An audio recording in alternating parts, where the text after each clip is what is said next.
please subscribe and don't forget to press the bell icon to get notified whenever we upload a new video.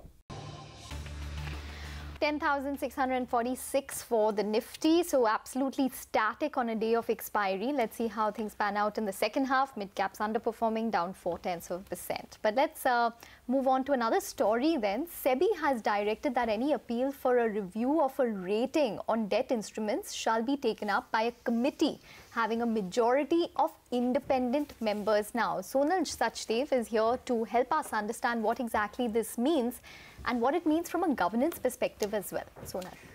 Yeah, Ekta, see, basically it's a move towards better governance and better disclosures, greater disclosures.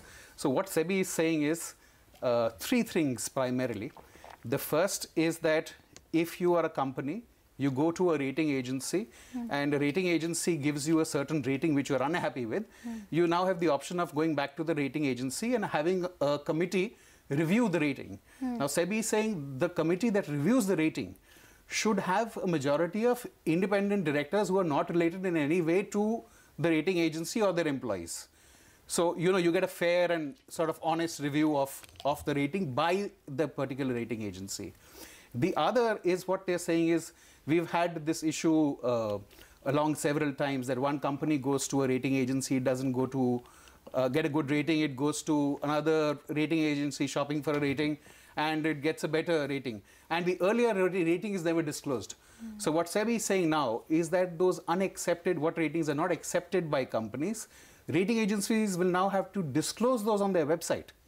So you can imagine what that means for companies who have rejected ratings which are perhaps not to their liking, now coming out into the public domain. Right, so that's the other one.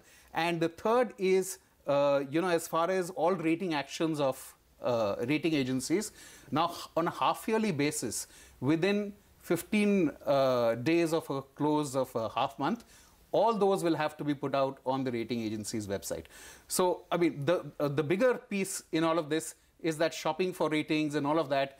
Now, that becomes a bit of a tricky business now for corporates, because what you're saying is, you get a bad rating and you think you can go and shop for a better one and put out a better rating to the public. That's not going to happen anymore, because on the website of the rating agency where you reject the rating you rejected is now going to be there for all to see. Unless, of course, you already know the rating you're going to get. But I mean, anyway, I'm only half serious when I say that. Amit Tandon is Managing Director of IaAS. He's with us right now on the phone line. Mr. Tandon, good morning.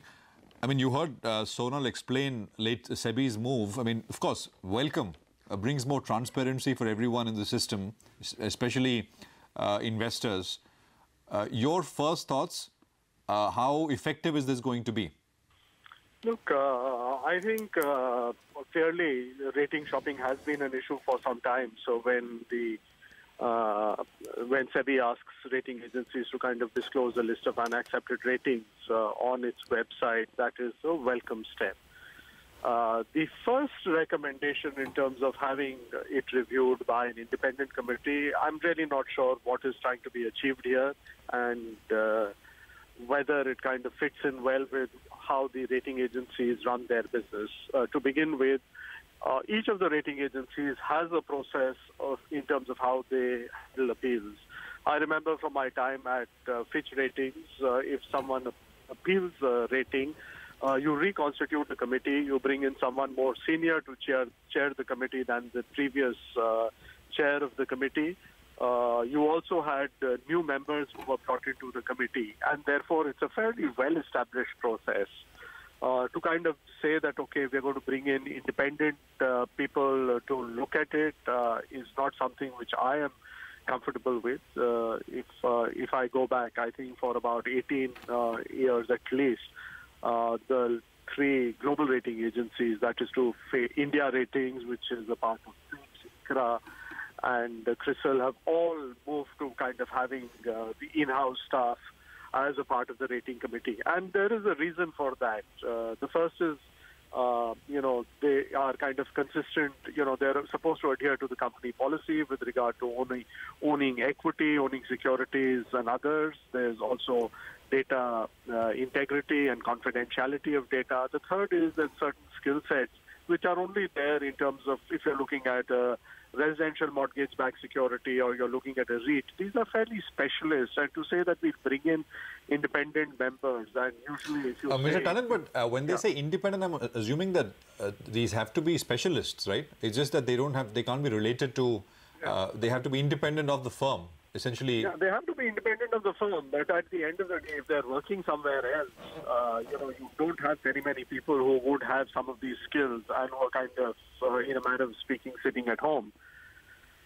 It's just an assumption I'm making based on my experience of trying to talk to some of these people. So I would say it's a little bit of a challenge. And finally, of course, you do have the question then who owns the rating? If the rating agency and its employees are not responsible for assigning the rating, then what is the responsibility of the rating agency if you're saying that, look, we've got a bunch of outsiders who are kind of going to opine on the opinion which the rating agency has? So yeah, I mean, that's a very important point. This needs much more debate. I'm not really convinced whether it will serve the objective that SEBI is expecting it to. Right. Amit, that's a very important point that you made, that, who owns, the rating thereafter. But from a governance perspective, and you're closely involved with, the governance sort of space now, even if you say that, members are to be independent, the question comes to mind, it may sound, sort of very basic or silly, is that now where do you get, who gets these members, sort of independent members, not related to the rating agency or related to the employees to come on board the committee? It'll have to be the rating agency. And how do they get compensated and all of that? I'm not sure how much of that really remains, independent practically. What's your sense? Well, look, at the end of the day, it has to be the agency. Then clearly all of them have fairly tight internal rules and regulations in terms of, as I mentioned, security ownership, in terms of, because you have to remember that they will also get access to some confidential information.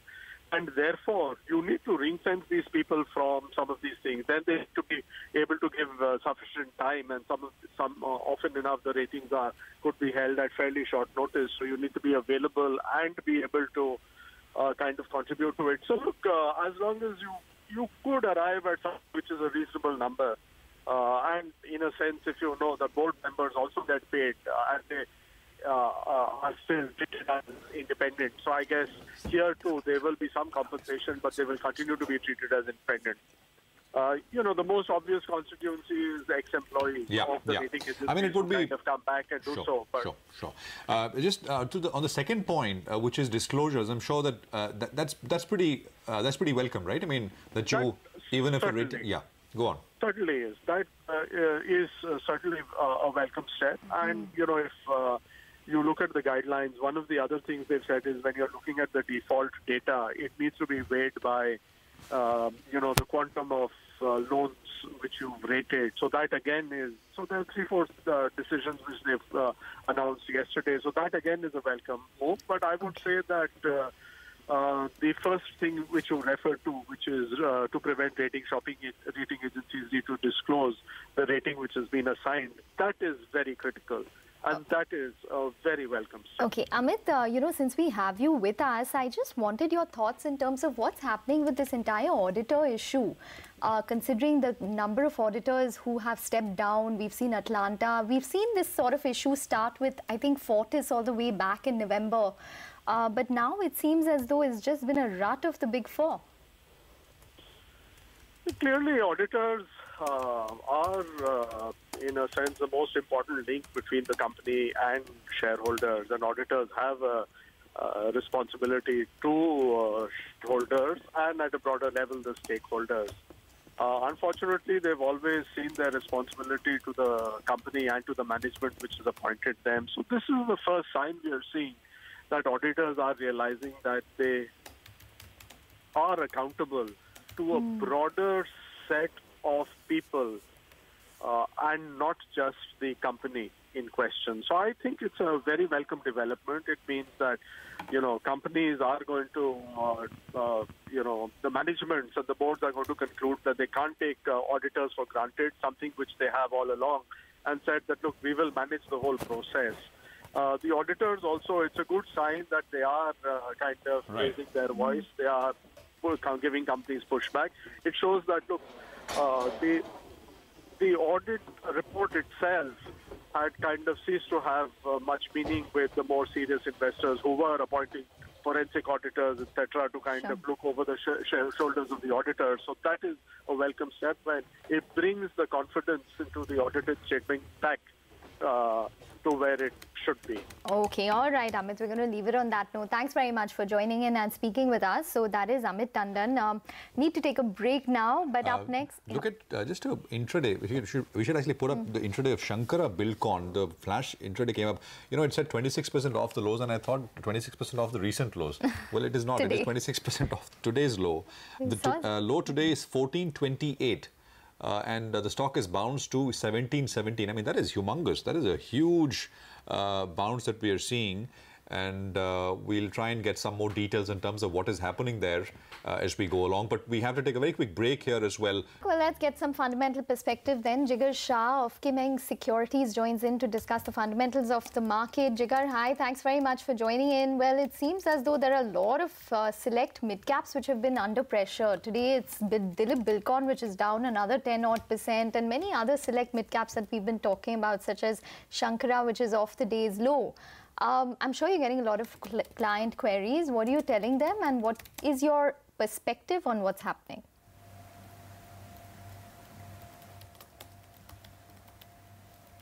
Well, I think the small and mid-cap space provides the opportunity for outsized returns, but it is also having the other side of it, and it's a double-edged sword. So when the going gets tough in the market, and when the large investors decide to take shift to the quality, obviously there is a selling pressure.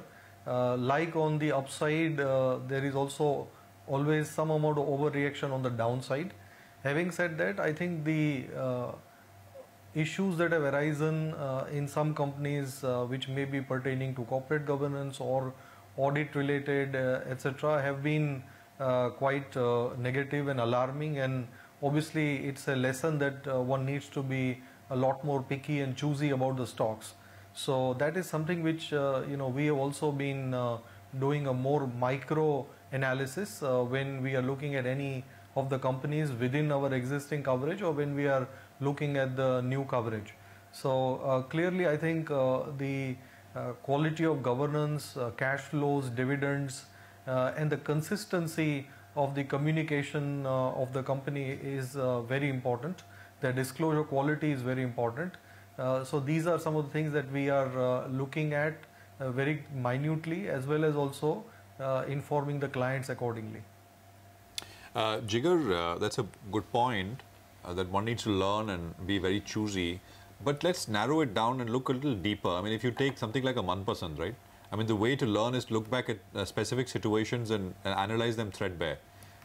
Would you, in the Manpasand case, I mean, what would have been red flags? There was that blog post which went viral.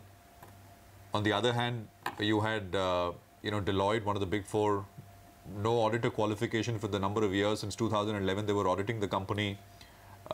Big investors owned it. What's the lesson? I mean, if you go down to a company level.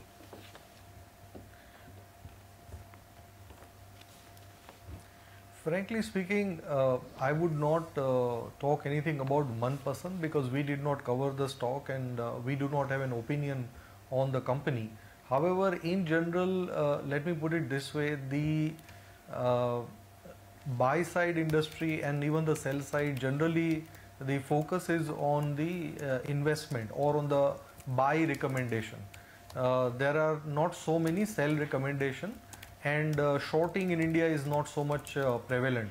So what happens is that, nowadays we see a lot of social media activity where people are writing blogs, and the same thing is extremely prevalent in US kind of markets. Now this again has two sides of it. On one side you get some amount of alarms in advance, but it also does a lot of negative publicity, and in the absence of a proper confirmation or proper articulation of the point by the company, it can really backfire, because generally always it's easy to spread rumor, but it's very hard for a company to come back and explain everything. So I think here investors need to take a very measured approach, more studied approach. It also applies to us as analysts. So that is the only thing that you can do. I don't think that what is really coming out about every company in terms of rumor or some negative publicity just because market or the small and mid cap are going down. The generalization that every company is bad is not correct. The companies can be forced to give more disclosures, better articulation, etc. But I don't think that every company is bad, and for that matter, until it is proven that way, I don't think that any company that has been named right now is also any bad. But the value erosion takes place before that, and that's the folly of the market. I mean, that is something which you cannot do anything about. Okay, all right. So temporary erosion of value has taken place. Whether it's a permanent loss is something which should be decided. Okay, all right, Jigar. We're going to leave it on that note. Completely run out of time. Thanks very much for joining in with those quick thoughts on the mid caps. Need to take a break now, but more on the markets once we're back. Stay tuned. Well, at 11 when we began, the Nifty was down 37 points, and as we wrap up at 12, it's down 37 points. So it's a 1/3% change higher. Not very much has moved. Of course, stocks have moved around. I mean, before we took that break, I was pointing out Shankara Bilcon, which recovered big time. It is slipping again. It is down 6% again. I mean, but 1400 levels, it's 1650 plus right now. So it is still a big recovery, although that recovery, I guess, is not holding for now. Yeah, we're completely out of time, so we're going to wrap this edition up. From Ekta, me, everyone on the team, thanks very much for staying with us. Halftime report is coming right after this quick break.